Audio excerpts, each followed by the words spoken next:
ठाणे महानगरपालिकेतील मान्यता प्राप्त युनियन म्युनिसिपल लेबर युनियन यांनी आज फायर ब्रिगेड मधील 10 लोकांचा सत्कार आयोजित केला होता। या सत्कारासाठी सत्कार मूर्ती होते अग्निशामक केंद्राचे सहाय्यक अधिकारी लोणे साहेब, अग्निशामक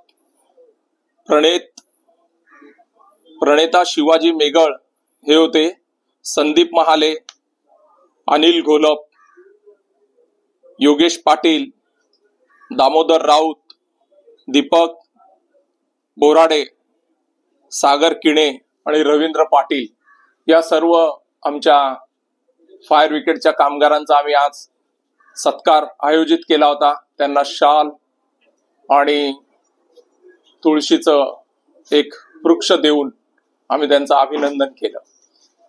आपल्या सर्वांना माहिती आहे की ठाण्यामध्ये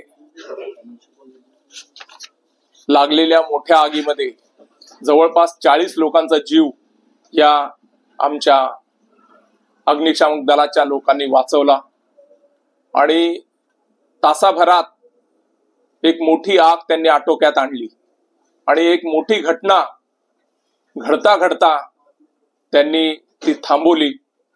त्यामुळे या सर्वांचं आमच्या युनियनच्या माध्यमातून आज आम्ही सत्कार केला। तसंच या लोकांना राष्ट्रपती पुरस्कार मिळावा यासाठी आम्ही पाठपुरावा करत आहोत।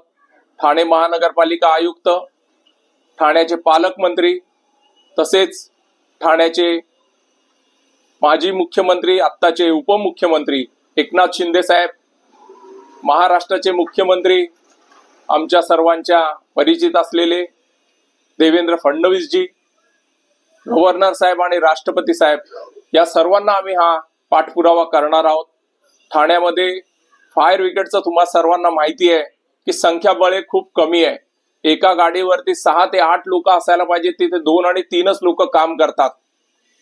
अशा परिस्थितीत संख्याबळ कमी असताना त्यांनी हे मोठं कर्तृत्वाचं धाडसाचं काम केलेलं आहे। त्यामुळे आम्ही त्यांचा आज सत्कार केलेला आहे आणि ते खरोखर राष्ट्रपती पदासाठी लायक लोक आहेत। जर या लोकांना राष्ट्रपती पुरस्कार आपण देऊन त्यांचा सन्मान केला तर या विभागात काम करणाऱ्या प्रत्येक माणसाचा हा सन्मान असेल आणि ठाणेकरांकडून हा सन्मान मिळाला असं आम्ही लोकांना छाती ठोक सांगू शकतो। म्हणून राष्ट्रपतींना मी तुमच्या माध्यमातून विनंती करतो आणि ठाण्यातील या सर्व नेत्यांना विनंती करतो की प्रत्येकाने राष्ट्रपतीला आपलं हे पत्र पाठवावं आणि या अग्निशामक दलाच्या सर्व कामगारांना राष्ट्रपती पदक मिळवून द्यावं, एवढीच मी आपल्या सर्वांकडून अपेक्षा करतो। धन्यवाद।